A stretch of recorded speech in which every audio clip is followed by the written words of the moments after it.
قطر جا رہے ہیں، یہ یو اے ای ٹرکی آ رہے ہیں، تو پاکستان تنہا الگ تھلگ کیا کرے گا؟ شہباز شریف چھلیاں بیچے گا، ریوڑیاں بیچے گا۔ ایک طرف ہم نے یہ دیکھا کہ جو برکس ہے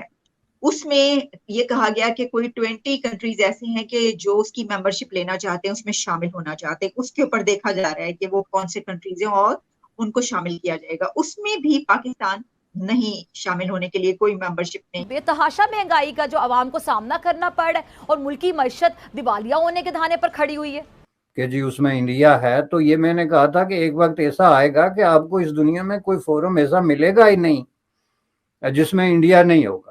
ویسے صاحب کیا ہم کسی بھی جگہ پر نہیں ہونا چاہتے؟ پاکستان اس میں کوئی شک نہیں کہ اس وقت بہت ایک کشیدہ اور کروشل قسم کے سٹیج سے گزر رہا ہے، اور انہوں نے لکھا ہے کہ اپنی پروڈکشن کو واپس کرتے ہیں، اور ہم کہتے ہیں کہ پاکستان 2024 میں سوورن ڈیفالٹ میں چلا جائے گا۔ اب تک تو کوئی ایسا دور نہیں رہا ہے جہاں پاکستان اس طریقے سے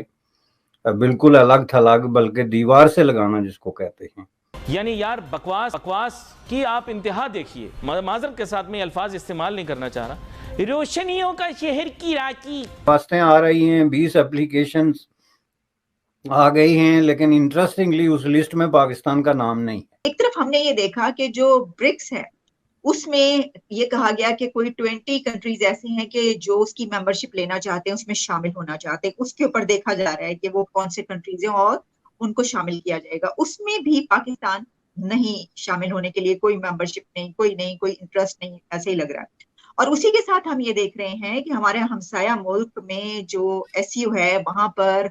یہ میٹنگ ہوئی ہے اس کی ڈیفنس منسٹر کی، اور ڈیفنس منسٹر کی میٹنگ میں سر جو چائنا ہے، گلوان کے بعد پہلی مرتبہ ان کے ڈیفنس منسٹر پہنچے، ان کے ساتھ میٹنگ ہوئی، اور اس کے علاوہ ایران کے ڈیفنس منسٹر بھی وہاں پر، لیکن ہمارے ڈیفنس منسٹر وہاں پر بھی نہیں ہے۔ تو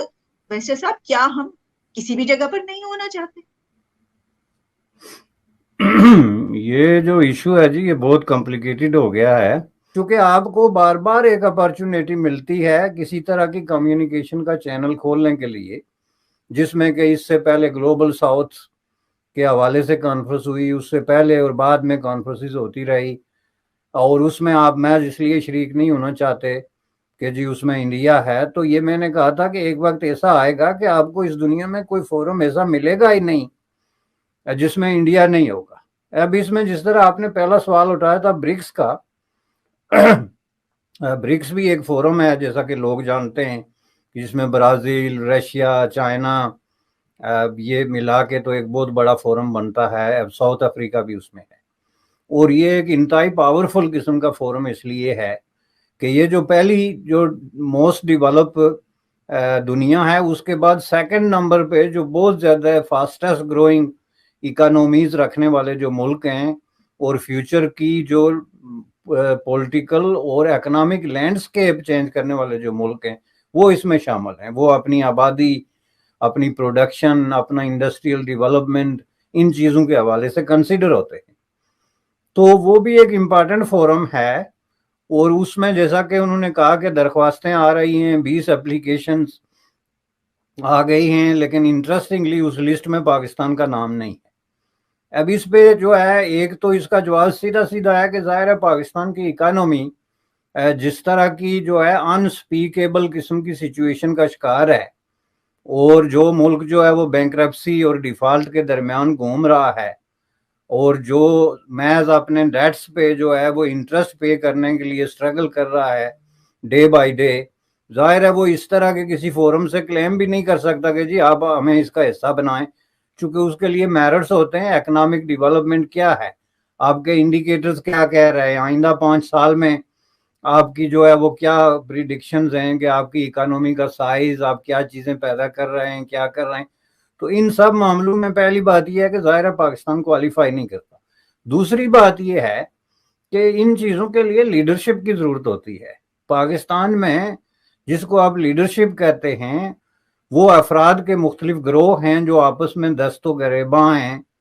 آپ کے سامنے جو ہے وہ کبھی اسٹیبلشمنٹ کے ساتھ ایک مل کے دوسرے کو لڑ رہا ہے، کبھی دوسرا اسٹیبلشمنٹ کے کسی حصے کے ساتھ مل کے تیسرے کو لڑ رہا ہے، تو وہاں پہ تو ایک انارکی اور ایک قیاس کی سچویشن ہے جس میں کسی کو پتہ ہی نہیں. موسٹ آف دی لیڈرشپ سے پوچھیں کہ برکس کیا ہے، ان کو نہیں پتا. ان سے یہ پوچھیں کہ یہ دوسرے کو گرانا کیسے ہے، یا اس کے جو سیکرٹ 3 راز ہیں، مثلا اس کی بیگم کے رشتہ دار کون کون سے ہیں، یا ان رشتہ داروں کے آگے تعلق واسطے والے کون کون سے، ان چیزوں کی معلومات ہے پاکستان کے پالیٹیشنز کے پاس. They don't know what is BRICS, اور نہ ان کو اس میں دلچسپی ہے. اور اس ملک کو وہ اس طرح ڈیل کر رہے ہیں جیسے وہ اس کے ہاتھ دھو بیٹھے ہیں، اور ان کو کوئی امید نہیں ہے کہ اگلے سال یہ ملک ہوگا یا نہیں ہوگا. چونکہ ان کی منصوبہ بندی آپ دیکھیں تو اس میں کہیں بھی 6 مہینے سے زیادہ کی منصوبہ بندی ہے ہی نہیں. کوئی پرنٹ آپ مجھے دکھا دیں کہ جی یہ منصوبہ کسی پالیٹیشین نے پیش کیا جس میں آئندہ 5 سال کی کوئی بات ہوگی یا آئندہ 3 سال کی کوئی بات ہوگی. 6 مہینے سے زیادہ کا فارمولا نہ دینے کا مطلب یہ ہے کہ آپ کو لگتا ہے کہ 6 مہینے کے بعد پتہ نہیں یہاں پہ کیا ہو جائے گا، تو ہم کس لیے اپنا دماغ جو ہے وہ خراب کریں. اس وقت بے تحاشا مہنگائی کا جو عوام کو سامنا کرنا پڑ رہا ہے اور ملکی معیشت دیوالیہ ہونے کے دہانے پر کھڑی ہوئی ہے، انہی تمام معاملات میں بات کرنے کے لیے میرے ساتھ معزز مہمان موجود ہے. سابق چیئرمین FBR ماہر معیشت شبر زیدی صاحب، بہت شکریہ جوائن کرنے کے لیے. شبر زیدی صاحب، یہ آپ بھی سن رہے ہوں گے، اب اتنی مہنگائی جو ہو گئی ہے، موجودہ حکومت، یہ دور حکومت ہے ان کا، یہ تو بڑا مہنگائی کو ختم کرنے کے لیے آئے تھے، تو اب یہ جو اعداد و شمار سب کے سامنے ہے، واضح ہو گیا نا کہ معیشت ان سے نہیں سنبھل رہی. بسم اللہ الرحمن الرحیم. دیکھیے ڈاکٹر صاحبہ، بات یہ ہے کہ اگر آپ پاکستان کی معاشی پوزیشن کو دیکھیں تو جو پچھلا 1 سال گزرا ہے وہ پاکستان کی معیشت کے لیے شاید بدترین دور ہے. اس سے زیادہ خرابی پاکستان میں 1 سال کے اندر کبھی پاسٹ میں نہیں آئی. اس کی وجوہات پہ ہم ڈیٹیل ڈسکشن کر سکتے ہیں، مگر جس طرح میں پہلے آپ کو ہمیشہ سے کہتا رہا ہوں کہ پاکستان ایک گریجول ڈکلائن کی طرف جا رہا ہے، تنزلی کی طرف جا رہا ہے.